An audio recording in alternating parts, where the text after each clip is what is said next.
Pervez Musharraf was living in exile for years, fighting to clear his name. The former Pakistani president was charged in connection with the 2007 assassination of former Prime Minister Benazir Bhutto. He was also sentenced to death after being found guilty of treason before a court in Pakistan overturned it in 2020. The head of the military had seized power in a bloodless coup in 1999 and served as president from 2001 until 2008.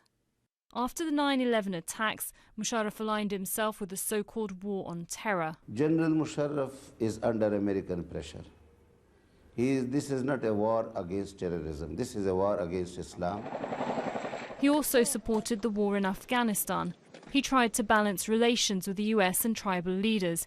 Musharraf later said the United States threatened to bomb Pakistan if he didn't commit to fighting Al-Qaeda.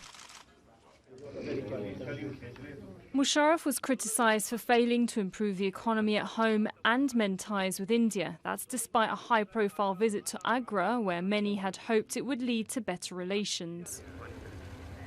Firing Pakistan's Chief Justice in 2007 proved to be his fatal political move. It led to street protests. I rest my future in the hands of the nation and the people. Let them be the judges. And ultimately, the man who survived multiple assassination attempts was forced to resign a year later. He lived in exile for a while, but the lure of power was too attractive. He tried to stage a political comeback in 2013. I was thinking the government would call me back and would say, "Save Pakistan," but that did not happen. Today, my nation ordered me to come back. I came back, putting my life in danger to save Pakistan. Instead, he was arrested and charged with murdering Benazir Bhutto, the first woman democratically elected in a Muslim-majority country. The government allowed Musharraf to leave in 2016 to seek medical treatment for a serious illness. General Musharraf, though, had always denied wrongdoing and maintained the case against him was politically motivated. Let's bring in now Al Jazeera's Kamal Haider in Islamabad for us. So, Kamal, Musharraf had been living in Dubai since 2016. What are the initial reactions first in Pakistan to news of his death? Well, most of Pakistan was marking Kashmir Day today, so the news, of course, coming on Kashmir Day, there is a somber mood. Obviously, this is a man with a mixed legacy. There are supporters who will tell you that he did great services for this country. However, since going into a self-imposed exile after he was sentenced for treason, he was suffering from a rare disease, and that, of course, was the cause of his death also. Now, we are told that his family members are meeting to discuss whether the body will be brought back to Pakistan.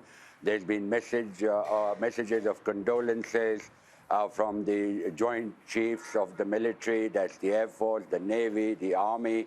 Musharraf, of course, has done a lot for the military forces when he was in power. So the news, of course, coming again as sad news for a country that is struggling under an economic crisis and also hit by a wave of terror attacks.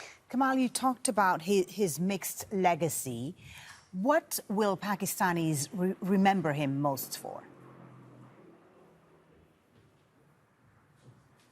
Well, one thing that he was the man who ushered a revolution in the Pakistani electronic media by privatizing, by allowing several channels to come on air and to be able to have critical debates. So that, of course, also proved to be his downfall. It was the genie he let out of the bottle but could not put back. Also the fact that he did a lot for not just the military but also to help improve Pakistan's image overseas, to build important infrastructure. His economic contributions relatively, when you compare with other leaders, was relatively better, and also because of the fact the United States wanted Pakistan to be a key launching pad for its operations in Afghanistan after the September 11th attacks. That was an unpopular, difficult decision for General Musharraf to make, because the people of Pakistan did not want to get involved in that war. So indeed, there will be critics who will criticize him. And of course, he had his own supporters. But although he tried to make a political comeback by launching his own party, the health condition that he was in was something that he could not continue. And of course, today, Pakistan is receiving yet another sad news that one of their former leaders, a controversial one, no doubt, is no more. Thank you for that, Kamal Haider, live in Islamabad.